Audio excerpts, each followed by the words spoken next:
بسم اللہ الرحمن الرحیم۔ ناظرین، باہر جانے کی خواہش ہر اس انسان کے دل میں ہوتی ہے جو اپنے حالات کو بہتر کرنا چاہتا ہے، لیکن باہر جانا کامیابی نہیں ہے۔ اصل کامیابی یہ ہے کہ انسان صحیح ملک اور صحیح کیٹیگری میں جائے۔ بہت سارے لوگ صرف سن کر یا جلدی فیصلہ کر کے ایسے ممالک کا رخ کر لیتے ہیں جہاں حقوق کم اور پابندیاں زیادہ ہوتی ہیں۔ نتیجہ کیا نکلتا ہے کہ سالوں کی کمائی اور امیدیں مایوسی میں بدل جاتی ہیں۔ اس لیے پہلے سمجھداری، پھر فیصلہ، تب آپ نے کرنا ہے۔ ہمارے ہاں اکثر لوگ 7 سے 12 لاکھ روپے خرچ کر کے گلف کنٹریز جاتے ہیں۔ مقصد ہوتا ہے وہاں جا کر محنت کریں گے اور پیسہ کمائیں گے، لیکن وہاں لیبر کیٹیگری میں جانے والے بہت سارے افراد کفالت سسٹم کے اندر پھنس جاتے ہیں۔ یہ کفیل سسٹم جو ہوتا ہے، اور کئی کمپنیوں میں پاسپورٹ آپ کے ہاتھ میں نہیں رہتا اور اوور ٹائم کے پیسے بھی کٹ جاتے ہیں۔ رہائش بھی اکثر کم معیار کی ہوتی ہے اور سیلری وقت پر نہ ملنے کی شکایت بھی عام ہے۔ کام بھی سخت اور بولنے کا حق بھی محدود۔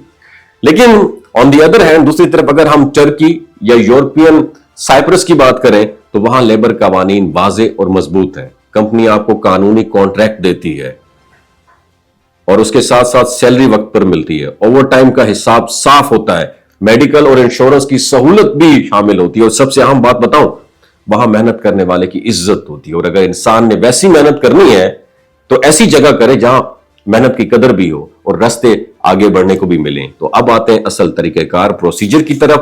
تو سب سے پہلے اپنی قابلیت، تعلیمی ریکارڈ اور بجٹ کے مطابق فیصلہ کریں۔ اگر آپ سٹڈی ویزا کے ذریعے جانا چاہتے ہیں تو 50 سے زیادہ فیصد سے مارکس زیادہ ہونے چاہیے اور 20 سے 25 لاکھ روپے کا بجٹ ہونا چاہیے، تاکہ وہاں جا کر شروع کے دنوں میں آسانی رہے اور آپ ایجوکیشن پر فوکس کر سکیں۔ سٹڈی ویزے کو صرف سیٹلمنٹ کا راستہ سمجھ لینا یہ بہت بڑی غلطی ہے۔ وہاں کامیابی پڑھائی کے ذریعے ہی ملتی ہے۔ اگر آپ ورک ویزے کا راستہ اختیار کرنا چاہتے ہیں تو یہاں مختلف کیٹیگریز ہوتی ہیں۔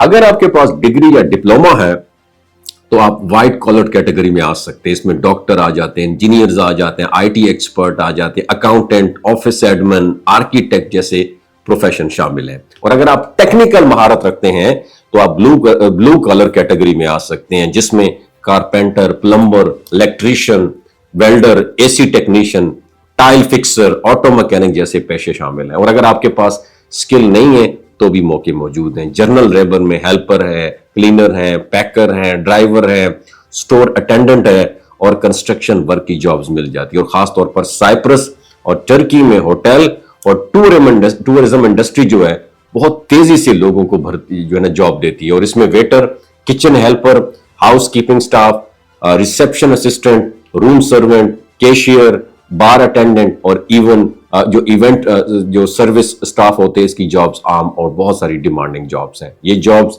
ورک انوائرمنٹ بھی بہتر دیتی ہیں اور انکم بھی مناسب دیتی ہیں، اور ساتھ میں ٹیم ورک اور ترقی کے مواقع بھی ملتے ہیں۔ اب اہم چیز ہے سی وی۔ آپ کی محنت، تجربہ، سکلز اور صلاحیتیں تب تک فائدہ نہیں دیتی جب تک آپ انہیں ایک پروفیشنل انداز میں پروڈیوس نہ کریں۔ اس لیے اپنی سی وی کو ایسا ڈیزائن کریں جو آپ کی مہارت کو واضح اور قابل اعتماد انداز میں دکھائے۔